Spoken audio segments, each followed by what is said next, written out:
नमस्कार. तर इंद्रायणी या मालिकेच्या आजच्या भागात आपण पाहणार आहोत की सगळी फंटा गँग मुक्ता मॅडमच्या ऑफिसमध्ये आलेले असते. तिथं टेबलवर खूप सारे खायचे पदार्थ ठेवलेले असतात. न राहून पप्प्या उठून टेबलवर जायला लागतो. गोपाळ त्याला थांबवत म्हणतो की अरे काय चाललंय तुझं. पप्प्या म्हणतो की मला ना वेफर्स खायचेत. गोपाळ म्हणतो त्या आल्या नाहीत अजून, मग कसं खायचं, आपण जरा गप्प बस. तेव्हा मुक्ता मॅडम तिथे येतात आणि म्हणतात अरे पोरांनो, तुम्ही काय असं निवांत बसला आहात, एवढं सगळं खायला आणलं आहे, तुमच्यासाठी आणलं आहे. तेव्हा सर्व मुले आनंदाने उड्या मारायला लागतात आणि ओरडत खायला टेबलवर जवळ जातात. गोपाळ त्यांच्यावर ओरडत म्हणतो अजिबात हात लावू नका, खाली ठेवा ते. आणि मुक्ता मॅडमला म्हणतं की ऐका, ही पोरं ना एवढी शहाणी नाही आहे, तुम्हीच त्यांना एक एक घेऊन द्या ना त्यातील. मुक्ता मॅडम म्हणतात अरे असू दे, तू पण या लहान मुलांसारखा वाघ, ये पटकन इकडे. सगळेजण खुश होऊन मग खायला लागतात. मुक्ता मॅडम म्हणतात की मी तुम्हाला इथे का बोलवलं आहे माहिती आहे का, तुमच्या शाळेतील मास्तरांनी सांगितलं आहे की तुम्ही खूप छान पेपर लिहिले आहेत. तितक्या तिथे मोठ्या बाई येतात. मोठ्या बाईंना बघून मुक्ता मॅडम म्हणतात की या तुमचाच विषय चालू होता, महाले मास्तरांनी सांगितलं की सर्वांनी खूप छान पेपर लिहिले आहेत, म्हणलं सगळ्यांचं एकत्र कौतुक करूया. आणि परत म्हणतात तर मित्रांनो, आज मी तुम्हाला इथे विद्यार्थी म्हणून बोलवलं नाही, तर मला तुमच्याशी थोडीशी तुमची मदत हवी आहे. आज मी तुम्हाला इथे उत्तरपत्रिका वाचून दाखवणार आहे, मला परीक्षक म्हणून तुम्ही मदत करावी अशी माझी इच्छा आहे. आणि विचारतात मदत करणार का. सर्व मुले हो म्हणतात. आता मुक्ता मॅडम म्हणतात की मग मोठ्या बाईंचा पेपर वाचायला सुरुवात करतात. आता मोठ्या बाईंनी असं लिहिलेलं असतं की 26 जानेवारीला आपल्या देशाचा बर्थडे असतो. हे ऐकून सगळे हसायला लागतात. इंदू सांगते की त्या दिवशी प्रजासत्ताक दिन असतो. मुक्ता मॅडम म्हणतात असू द्या की एखादी चूक होऊ शकते. मग मुक्ता मॅडम एक एक प्रश्न वाचून दाखवायला लागतात. मोठ्या बाईंनी लिहिलेलं असतं की आमदार राज्यसभेतून निवडला जातो. सगळी मुलं हसत उत्तर देतात. मुक्ता मॅडम म्हणतात की असू द्या, काही हरकत नाही. आणि पुढे प्रश्न विचारतात की आमदारकीची निवडणूक किती वर्षानंतर येते. आणि मोठ्या बाईंना विचारतात की तुम्ही काय लिहिलं आहे त्याचं उत्तर. मोठ्या बाई सांगतात की सोपं आहे, प्रचार सुरू झाला की प्रचार सुरू होतो, तारीख डिक्लेअर होते, नंतर रिक्षा फिरते, सगळ्यांना कळतं आणि मग आमदारकीची निवडणूक चालू होते. हे ऐकून सगळी मुलं हसायला लागतात. आता मुक्ता मॅडम म्हणतात की परफेक्ट उत्तर दिले. गोपाळ म्हणतो मोठ्या बाई असं काय करता, याचं उत्तर तर इंदूला सुद्धा माहिती आहे. इंदू म्हणते की हो, आमदारकीची निवडणूक 5 वर्षानंतर येते. आता मोठ्या बाई म्हणतात की ती येत असेल, पण त्याच्या आधी हे सगळं करावं लागतं ना, प्रचार सुरू होतोच ना. मुक्ता मॅडम म्हणतात हो, यांचं पण बरोबर आहे, हे सगळं झाल्याशिवाय निवडणूक सुरू होत नाही. मोठ्या बाई म्हणतात तेच ना, त्याच्याशिवाय निवडणूक कशी होणार. आता पुढे मोठ्या बाई सांगतात की EVM मशीन म्हणजे ATMचं भावंड असतं का. ATMमधून कसे पैसे काढता येतात, तसे EVMमध्ये पैसे टाकावे लागतात. मग यावर सुद्धा सगळेजण हसायला लागतात. आता मोठ्या बाई रागाने म्हणतात हे हसताय काय, बरोबर बोलते मी, ATMमधून आपण कसे पैसे काढतो तसेच EVMमध्ये सुद्धा आपण पैसे टाकतो. गोपाळ म्हणतो की मोठ्या बाई काय बोलताय, तुमचं तुम्हाला तरी पटतंय का, काय पेपर दिलाय हो तुम्ही. EVM म्हणजे इलेक्ट्रॉनिक वोटिंग मशीन, मतदानाचं मशीन असतं ते. मोठ्या बाई म्हणतात आता राजकारणात पैसे टाकावेच लागतात ना, बरोबर बोलते मी. मुक्ता मॅडम म्हणतात आता पुढचा प्रश्न अत्यंत सोपा आणि त्यांनी तो खूप सुंदर उत्तर लिहिलं आहे, अगदी सुवाच्य अक्षरामध्ये, ते तुम्हीच सांगा. आता मोठ्या बाई आमदारांची कामे कोणती ते. मोठ्या बाई म्हणतात की आमदारांची कामं दुसऱ्यांना कामं सांगणं आहे. अजून म्हणजे बर्थडे असतात मोठ्या मोठ्या लोकांचे, त्याच्यासाठी फ्लेक्स लावले, होर्डिंग्ज लावणे आणि आपल्याकडून त्यांना शुभेच्छा देणे, अजून वेगवेगळ्या कार्यक्रमांना आपली उपस्थिती दर्शवणे, पूल, रस्ते, बाग, पाणपोया, मंदिराबाहेर चप्पल स्टँड याच्यावर आपली उद्घाटक म्हणून नावं लावून घेणे, काय काय ठिकाणी फरशा लावून घेणे उद्घाटक म्हणून, अजून फाईलवरती सह्या करणे, ही आमदाराची कामे आहेत. हे ऐकून मुक्ता मॅडम टाळ्या वाजवायला लागतात. आता सगळी मुले हसत टाळ्या वाजवतात आणि मुक्ता मॅडम म्हणतात की अशा प्रकारे तुम्ही नागरिकशास्त्राचा अभ्यास करून एक इतिहास घडवला आहे, तुम्ही मनोरंजनाचा कार्यक्रम करून पोरांचा थकवा घालवला आहे, त्यामुळे मी तुमचं मनापासून अभिनंदन करते. आणि मुलांना विचारतात की काय मुलांना आवडलं की नाही मनोरंजन. सगळेजण खूप हसत असतात. आता मोठ्या बाई रागाने म्हणतात की काय चाललंय, चला आत्ताच्या आत्ता निघायचं.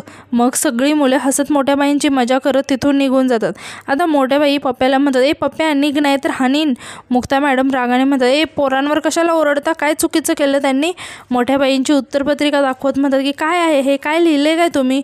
तुम्हाला साधे नागरिकाचे हक्क लिहिता नाही आले, लोकशाहीचा अर्थ तुम्हाला माहिती नाही, आमदारकी खासदारकी निवडणूक याच्याबद्दल तुम्हाला काही माहिती नाही, तुम्हाला स्वातंत्र्य दिन आणि प्रजासत्ताक दिन यातील फरक सांगता आला नाही आणि तुम्हाला आमदारकीचं तिकीट पाहिजे, लाज वाटली पाहिजे तुम्हाला, लाज. हे ऐकून मोठ्या बाईंना खूप राग येतो. आता मुक्ता मॅडम म्हणतात की कसं काय करायचं तुमचं? मोठ्या बाई म्हणतात एक चान्स देऊन बघा ना, विश्वास ठेवा माझ्यावर, लोकांकडून कामं करून घ्यायचा अनुभव आहे मला. मुक्ता मॅडम म्हणतात आपल्याला काही येऊ न येऊ, पण हा तुमचा जो काही कॉन्फिडन्स आहे ना, तो ना लाजवाब कमाल आहे. मोठ्या बाई म्हणतात आहेच, आत्मविश्वासाच्या जोरावर अख्खं जग जिंकता येतं. भले मी इथं पेपरमध्ये फेल झाले असेल, पण निवडणुकीमध्ये नाही होणार, जिंकून येणारच. अहो दिग्रजकर आहे मी, आमच्या घराण्याची पुण्याई आहे, तुम्ही फक्त मला तिकीट द्या. मुक्ता मॅडम हसत म्हणतात की काय झालं आहे माहिती आहे का, मला ना तुमचं काय करू तेच कळत नाही आहे. पण ते सगळं जाऊ द्या, सोडा, एक गोष्ट नीट ऐका. आनंदीबाई अंताजी दिग्रजकर, तुम्ही निवडणूक लढवण्यास पात्र नाही आहात.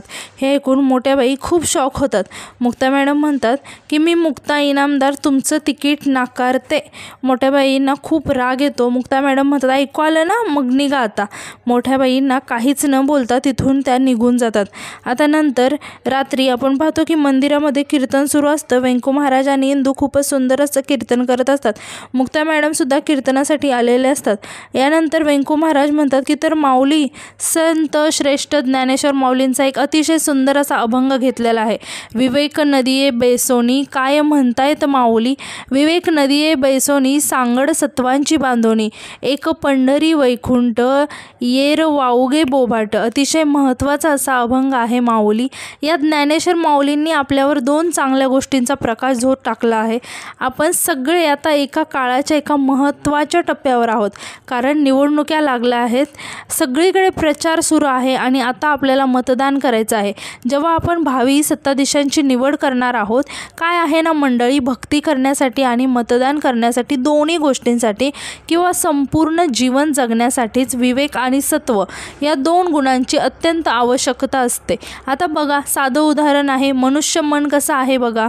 जरा कुठे चांगलं झालं माझ्यामुळे घडलं, इंदू म्हणते, आणि जर काही चुकीचं घडलं तर याच्यामुळे झालं, हिच्यामुळे झालं, त्यांच्यामुळे झालं. हे ऐकून सगळे हसायला लागतात. आता व्यंकू महाराज म्हणतात की साधी गोष्ट आहे मंडळी, आपण ST स्टँडवर जातो, ST स्टँडच्या भिंती रंगलेल्या असतात. कोणामुळे? आपल्यामुळे. आपण रस्त्याने जात असलो तर रस्त्याच्या आजूबाजूला कचरा असतो, तर त्याला कोण दोषी? सरकार दोषी.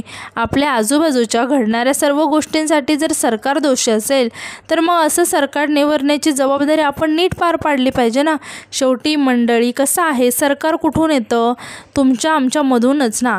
लोकशाही आहे, पूर्वी ठीक होतं, राजेशाही होती, पण आता लोकशाही आहे. आपण लोक निवडून देतो, पण मग आपण निवडून दिलेली लोक चुकत असतील तर त्यांची जबाबदारी आपली. साधं उदाहरण सांगतो, हंस आहे आणि बगळा आहे, दोघेही पांढरे आहेत, एकसारखे दिसतात आणि ते इंदूला म्हणतात की पण इंदू माऊली, दोघांमध्ये फरक काय आहे ते सांगा. इंदू सांगते हंसामध्ये एक सुपर पॉवर असते, कारण हंसासमोर दूध आणि पाणी मिक्स करून त्याच्यासमोर दिलं तर हंस फक्त दूधच शोषून घेतो, पाणी टाकून देतो. व्यंकू महाराज म्हणतात बघा, सुपर पॉवर म्हणजे दूध आणि पाणी समोर असेल तर तो पाणी बाजूला काढतो, म्हणजे विवेक काय करतो, चांगली गोष्ट स्वीकारतो आणि जी वाईट गोष्ट असेल ती टाकून देतो. तसं आपल्याला चांगल्या वाईटातील चांगली आणि वाईट गोष्ट ओळखता आली पाहिजे आणि ते आपण कशाच्या आधारे करू शकतो? विवेक बुद्धीच्या आधारे करू शकतो. आणि म्हणून तुकाराम महाराजांनी असं म्हटलंय की मनुष्य जन्माचे करावे सार्थक, ऐसा दे विवेक पांडुरंगा. मग सगळ्यांनीच हेच मागणं मागायचं, कारण काय आहे मंडळी, आता प्रचार सुरू आहे. आपण मात्र अत्यंत सुज्ञपणे आपली विवेकबुद्धी जागृत ठेवून आपल्या समाजासाठी आणि देशासाठी कुठलाही उमेदवार योग्य आहे त्या उमेदवारालाच जाऊन मतदान करायचं आहे, तरच आपण या देशाचे सुज्ञ नागरिक आहोत. आणि मग इंदू आणि व्यंकू महाराज खूप सुंदर असा अभंग म्हणतात. इंदूचा गोड आवाज ऐकून मुक्ता मॅडम भारावून जातात आणि आजचा भाग इथे संपतो. धन्यवाद.